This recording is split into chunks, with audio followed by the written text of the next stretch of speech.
Good morning students, आप लोगों का मेरे यूट्यूब चैनल पर स्वागत है। मैं जयपुर से डॉक्टर तृप्ति विजयवर्गीय आपको मैं कंज्यूमर प्रोटेक्शन एक्ट पढ़ा रही हूँ 1986 और इसी रेफरेंस में आज एक नया टॉपिक लेकर अपनी क्लास शुरू करते हैं।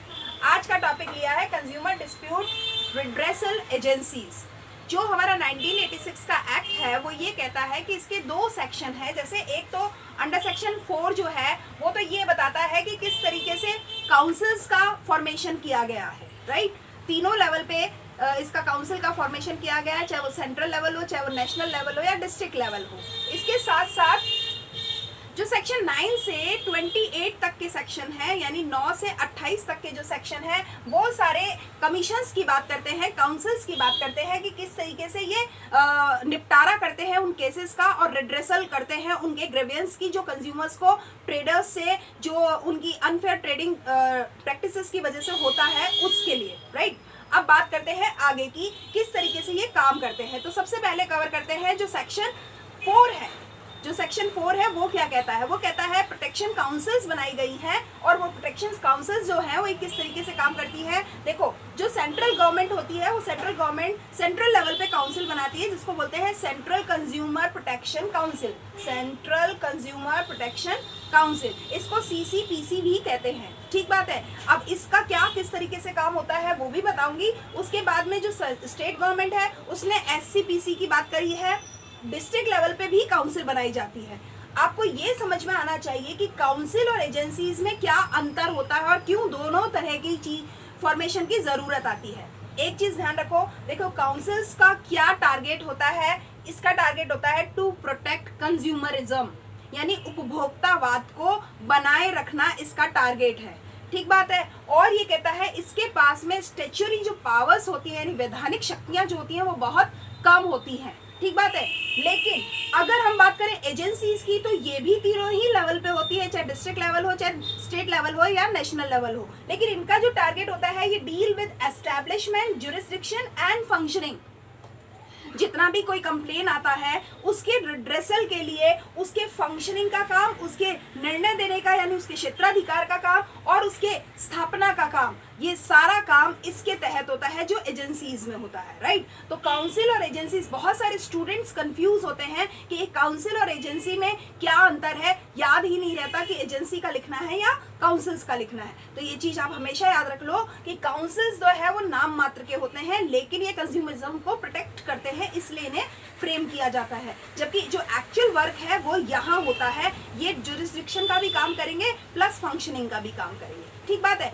अब बात करते हैं जो CCPC है वो किस तरीके से काम करता है। ये कहते हैं जो मिनिस्टर होता है कंज्यूमर अफेयर्स का जो सेंट्रल गवर्नमेंट में, उसका जो इंचार्ज होता है वो इसका मेन चेयरमैन होता है। ध्यान देने की बात है, सेंट्रल गवर्नमेंट में जो कंज्यूमर अफेयर्स का इंचार्ज होता है, मिनिस्टर इंचार्ज होता है, वही इसका चेयरमैन होता है। और इसके बाद में ये कहते हैं such number of other officials and non official members representing with interest as may be prescribed. और जिस तरीके के हित को उसमें लिखा गया हो उस इंटरेस्ट को रखने वाले लोगों को भी इसमें एज अ मेंबर शामिल किया जाता है। ये तो बात की है मैंने CCPC की। अब बात करते हैं SCPC क्या है, यानी स्टेट कंज्यूमर प्रोटेक्शन काउंसिल। इसमें ये कहते हैं जो इसका जो चेयरमैन होगा वो स्टेट गवर्नमेंट का जो कंज्यूमर अफेयर्स का मिनिस्टर इंचार्ज होगा वो इसका चेयरमैन रहेगा। उसके अलावा वो सब ऑफिशियल्स और नॉन ऑफिशियल्स मेंबर्स भी इसके एज अ मेंबर रिप्रेजेंट करेंगे। जो लोग स्टेट गवर्नमेंट की तरफ से जो प्रेस्क्राइब्ड इंटरेस्ट एरियाज होते हैं उनको वो होल्ड करते होंगे। इसके अलावा ये कहता है और जो सेंट्रल गवर्नमेंट ने भी किसी व्यक्ति को नॉमिनेट कर दिया गया होगा, लेकिन वो ऐसे नॉमिनेटेड व्यक्ति जो होते हैं वो 10 से ज्यादा नहीं होंगे, ऐसे व्यक्तियों को जिसने सेंट्रल गवर्नमेंट ने नॉमिनेट कर दिया होगा वो भी इस SCPC के मेंबर होते हैं, ठीक बात है। अब बात करते हैं डिस्ट्रिक्ट लेवल पे जो काउंसिल होती है उसको बोलते हैं अपन DCPC, यानी डिस्ट्रिक्ट कंज्यूमर प्रोटेक्शन काउंसिल। इसमें ये कहता है जो आपके डिस्ट्रिक्ट का किसी भी जो स्टेट का डिस्ट्रिक्ट है उस स्टेट के डिस्ट्रिक्ट का जो कलेक्टर है वो इसका चेयरमैन होता है। एंड सेकेंड ये बात कहते हैं such member of other officials and non official members representing such interest as may be prescribed by the state government, यानी स्टेट गवर्नमेंट में तो जो सेंट्रल गवर्नमेंट ने प्रेस्क्राइब कर दिए होंगे वो प्लस जिनको नॉमिनेट कर दिया होगा वो, और डिस्ट्रिक्ट लेवल पे जिसमें स्टेट गवर्नमेंट ने प्रेस्क्राइब कर दिए होंगे वो सारे इंटरेस्ट एरिया के जो ऑफिशियल नॉन ऑफिशियल मेंबर्स होंगे वो इसके मेंबर्स बनते हैं चेयरमैन के अलावा। तो क्लियरली आपको समझ में आ गया होगा कि जो सीसीपीसी है उसमें सेंट्रल गवर्नमेंट के जो कंज्यूमर अफेयर्स के इंचार्ज होंगे वो इसके चेयरमैन होंगे, इसमें स्टेट गवर्नमेंट्स के जो कंज्यूमर अफेयर्स के इंचार्ज होंगे वो इसके चेयरमैन होंगे, और यहाँ पे एक डिस्ट्रिक्ट का जो कलेक्टर होगा वो उसका इंचार्ज होगा। ये तो सारी बात हो गई काउंसिल्स की, और काउंसिल्स का जो टारगेट है जो वो भी मैंने बता दिया। अब बात करते हैं जो हमारी एजेंसीज बनी है, जो डिस्ट्रिक्ट लेवल पे भी है, स्टेट लेवल पे भी है और नेशनल लेवल पे भी है। आपने एक चीज नोटिस की होगी कि मैंने यहाँ पे जो ऑर्डर रखा है वो सेंट्रल गवर्नमेंट से शुरू होकर के डिस्ट्रिक्ट तक लेके आई हूँ, और एजेंसीज में जो मैंने ऑर्डर रखा है वो डिस्ट्रिक्ट से शुरू होकर के नेशनल लेवल पे लेके गए हैं। क्यों? क्योंकि एक बात याद रखिए कि जो कंज्यूमर है वो लोकल मार्केट से ही अपनी ग्रीवेंस हैंडलिंग चाहता है। तो जो डिस्ट्रिक्ट फोरम है, यानी डिस्ट्रिक्ट लेवल पे जो एक फोरम बनाया गया, फोरम का मतलब होता है मंच, उपभोक्ता मंच बनाया गया है। उस उपभोक्ता मंच को बहुत सारी पावर्स, बहुत सारे काम दिए गए हैं, लेकिन उसका एक लिमिटेशन दे दिया गया है कि कितने लेवल तक के जो अमाउंट होना चाहिए, सम अमाउंट कितने लेवल तक का होगा, तब तक तो केसेस सारे डिस्ट्रिक्ट लेवल पे काउंट होंगे, उसके आगे स्टेट पे जाते हैं और नेक्स्ट जो होता है वो सेंट्रल गवर्नमेंट पे जाते हैं। तो अगर इसको आप अमाउंट से बात करेंगे तो 20 लाख रुपए तक के जितने भी कंज्यूमर प्रोटेक्शन के लिए केसेस आते हैं वो डिस्ट्रिक्ट फोरम डील करता है। 1 करोड़ तक के नीचे, यानी 20 लाख से ऊपर और 1 करोड़ से नीचे के जो होते हैं वो सारा स्टेट गवर्नमेंट डील करता है, और जितने भी 1 करोड़ से ऊपर तक के जो केसेस आएंगे वो सारा नेशनल कमीशन डील करता है। तो अगर हम डिस्ट्रिक्ट फोरम की बात करें तो इसको शॉर्ट में जो कहा जाता है वो कहा जाता है DCDRF। क्या मतलब हुआ? District consumer dispute redressal forum. CDR का मतलब है कंज्यूमर डिस्प्यूट रिड्रेसल, राइट? इसमें state consumer dispute redressal commission, इसमें NCDRC। ठीक बात है। अब अपन आगे की बात करते हैं किस तरीके से इसमें काम होता है, किस तरीके से ये काम करते हैं, कितने मेंबर प्रेसिडेंट कौन होता है। एक बात याद रख लेना, जो आपके ये काउंसिल्स थे उसमें तो सारे होते हैं चेयरमैन और इसमें होते हैं प्रेसिडेंट, राइट? तो अब बात करते हैं कि किस तरह से डिस्ट्रिक्ट फोरम पे काम होता है। तो ध्यान दीजिएगा, डिस्ट्रिक्ट फोरम हर एक राज्य के लगभग हर राज्य जिले में बनाया जाता है। डिस्ट्रिक्ट नाम से ही जाहिर है। और उसमें कौन कौन होता है ध्यान दीजिएगा, यहाँ पे कंज्यूमर अफेयर्स के जो इंचार्ज थे वो इसके चेयरमैन थे, जबकि यहाँ पे जो जुरिडिक्शन की बात करते हैं, यानी न्यायपालिका की अगर बात करेंगे तो जो स्टेट जो सेशन कोर्ट होते हैं, हाई कोर्ट्स होते हैं और जो सुप्रीम कोर्ट्स होते हैं, उनके जो जजेस होते हैं वो इसके प्रेसिडेंट होते हैं। तो क्योंकि इनको काम करना है और उन सुनवाई का काम करना है, इसलिए जजेस का इसमें मेन काम है और पावर्स बहुत सारी होती हैं इनके पास में। तो ये कहते हैं कि each district forum shall consist of a person who is or has been or is qualified to be a district judge, who shall be its president. 2 other members, one of whom shall be a woman possessing a bachelor degree from the recognized university and a person of ability, integrity and standing and have adequate knowledge and experience. ये कहते हैं क्योंकि एक तो इसमें जज होगा session court का, और एक बात कहते हैं 2 मेंबर और होंगे, उन 2 मेंबर में एक तो होगी विमेन, ठीक बात है, एक तो होगी महिला, और एक व्यक्ति वो होगा जो उस क्षेत्र से संबंधित अनुभव भी रखता होगा, योग्यता भी रखता होगा, उसकी जो समझ है वो भी अच्छी विकसित होगी। तो हो गई बात। अब इसमें कहते हैं इन लोगों का जो टेन्योर होता है वो कितना होता है, तो ये कहता है every member of district forum shall hold the office for a term of 5 years और up to the age of 65 years, यानी या तो 5 साल के लिए या फिर 65 साल के लिए। अब इन दोनों में से जो भी पहले आ जाए, ठीक है। अगर मान लीजिए 62 इयर्स का एक व्यक्ति है, वो अपॉइंट होता है एज अ सेशन कोर्ट जज, या एक मेंबर जो है वो इसमें अपॉइंट होता है डिस्ट्रिक्ट फोरम में, तो क्योंकि वो 64 का हो गया है तो 65 की एज उसकी 3 साल बाद ही आ जाएगी, और वैसे वो 5 साल का जो कार्यकाल है उसका बाद में आएगा। तो जो भी इन दोनों में से पहले आएगा उसी टाइम पे उसका कार्यकाल माना जाएगा और वो रिटायर हो जाएगा। ठीक बात है। अगर 58 इयर्स का कोई व्यक्ति है तो क्योंकि वो 5 साल उसके पहले हो जाएंगे और 65 इयर्स का वो बाद में होगा, तो फिर उसके 5 साल काउंट किए जाएंगे। यानी दोनों में से जो भी जल्दी आए, जो भी पहले आए, या तो 5 साल या उसकी उम्र के हिसाब से 65 साल, तो इसके हिसाब से इनका टर्नओवर जो टेन्योर है वो डिसाइड होता है। अब बात करते हैं किस तरह के मैटर जो है यहाँ पे डील होते हैं, तो वो मैंने आपको बता दी 20 लाख रुपए तक के जो भी मैटर होंगे वो सारे यहाँ पे जाते हैं, और वो चाहे गुड्स के हो या सर्विसेज के हो, वो सारे उसके कंपनसेशन के इसी के अंडर में वो सारे मैटर जाते हैं। अब बात करते हैं स्टेट कमीशन की। जो SCDRC है वो क्या कहता है, ये कहता है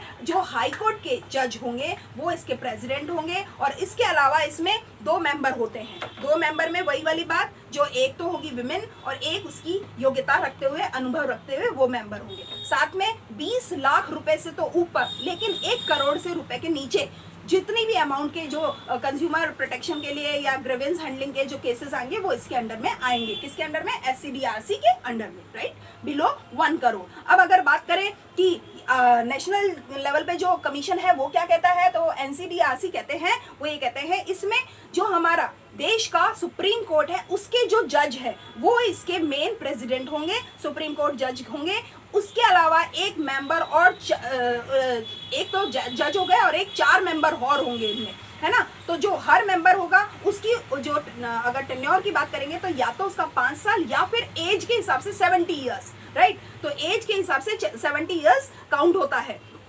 आगे की बात करते हैं कि जो इन 4 मेंबर्स की बात करेंगे उसमें एक जरूर रूप से महिला होगी, राइट। ये सारी बात हो गई। और अगर बात करें अमाउंट की तो ये कहते हैं 1 करोड़ से ऊपर के जितने भी केसेस होंगे, चाहे वो 50 करोड़ हो चाहे 5 करोड़ हो, 1 करोड़ से ऊपर के जितने भी कंज्यूमर प्रोटेक्शन के लिए केसेस आएंगे वो सारे नेशनल लेवल पे काउंट किए जाते हैं और उनका निर्णय वहीं पे किया जाता है। और वो सुप्रीम कोर्ट के जो जज होते हैं वही इसके प्रेसिडेंट होते हैं। ठीक बात है, यहाँ तक आपको समझ में आया। अब आगे की बात करते हैं कि क्या क्या पावर्स होती हैं इन काउंसिल्स और इन एजेंसीज के पास में, क्या क्या पावर्स होती हैं, जरा बात करते हैं। ये अपने ज्यूरिसडिक्शन में केसेस के सिचुएशन को देखते हुए, उसकी सिंसियरिटी को देखते हुए ये देखते हैं और ये अपनी पावर्स को इस्तेमाल करते हैं। जैसे या तो वो ऑर्डर दे सकते हैं उस चीज़ में से उस डिफेक्ट को रिमूव किया जाए। कोई अगर सेवा है तो सेवा में से तो डिफेक्ट कैसे कम किया जाएगा, अगर किया जा सकता है तो वो किया जाए, और अगर कोई वस्तु है तो उसके डिफेक्ट को रिमूव किया जाए, या फिर to replace the goods with new goods of similar description, वैसी की वैसी ही होती हुई एक दूसरी चीज के साथ उसका बदलाव कर दिया जाए जो कि नई हो। दूसरी बात के बाद कहता है to return the complaint the price. आगे के कहता है जो कंप्लेनेंट है उसके लिए प्राइस को वापस लौटाना, यानी अगर मान लीजिए आपने कोई यूज की चीज और वो 25,000 की थी तो उस 25,000 के अमाउंट को दिलवाना। पहले कह दिया डिफेक्ट को हटवा सकते हैं, दूसरे कहते हैं वो चीज के बदले में तो कोई दूसरी चीज दे सकते हैं, वो भी नहीं हो सकता, तो वे कहते हैं उस प्राइस को कंपनसेट करवा देना। या फिर आगे ये कहता है कोई इंजरी हो गई हो उस कंज्यूमर को, कोई लॉस हो गया हो तो उस लॉस या इंजरी को भी कंपनसेट करवाते हैं। आगे कहते हैं कोई चीज में कोई डिफेक्ट आया हो उसको वो रिमूव करवाते हैं।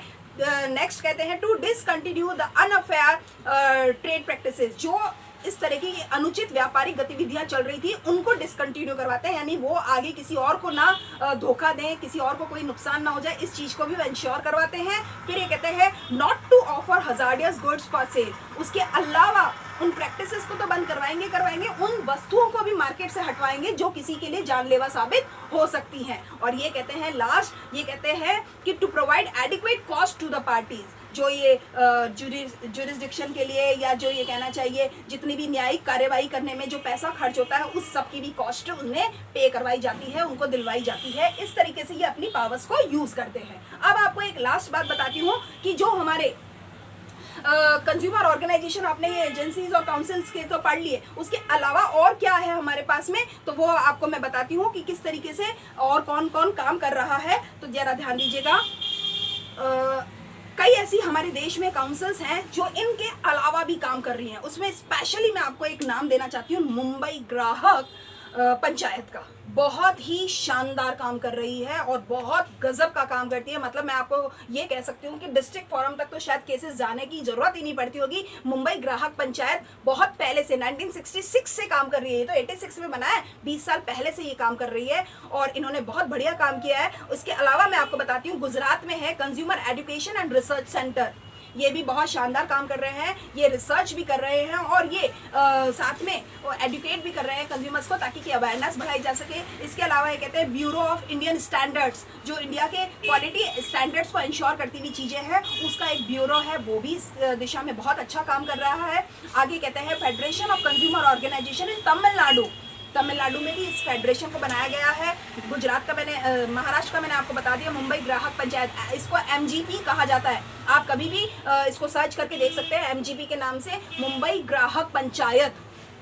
वो एक तरह से ज्यूरिसडिक्शन का काम कर रही है और बहुत बढ़िया काम कर रही है। इसके अलावा दिल्ली में, न्यू दिल्ली में कंज्यूमर वॉइस के नाम से भी एक ऑर्गेनाइजेशन काम कर रही है। कोलकाता में लीगल एड एजेंसीज है, यानी जो कानूनी सहायता एजेंसीज हैं, सोसाइटीज़ हैं, वो काम कर रही हैं। उसके अलावा ये कहता है अखिल भारतीय ग्राहक पंचायत भी काम कर रहे हैं। और आपको बता दूं, द कंज्यूमर आई इंडिया, यानी जो उसकी नज़र, ग्राहक की जो नज़र है भारत में, उसके तहत भी एक ऑर्गेनाइजेशन को चलाया जा रहा है। और एक कहता है यूनाइटेड इंडिया कंज्यूमर्स ऑर्गेनाइजेशन, यानी संयुक्त भारत उपभोक्ता संगठन, इस नाम से भी ये काम हो रहा है। तो ना केवल जो काउंसिल्स हैं, एजेंसीज हैं, उसके अलावा भी कई ऐसी गवर्नमेंट, नॉन गवर्नमेंट ऑर्गेनाइजेशंस हैं जो उपभोक्ताओं के हितों की संरक्षण करने के लिए बहुत बेहतरीन काम कर रहे हैं। तो ये मैंने आपको बहुत सारी चीज़ें इन दोनों के अलावा भी बता दी है। पूरी उम्मीद करती हूँ कि आपको ये वीडियो पसंद आएगा। इसके अलावा आगे की जो कार्यवाहियाँ होती है वो मैं नेक्स्ट वीडियो में आपको शेयर करूँगी। Thank you for watching my videos regular.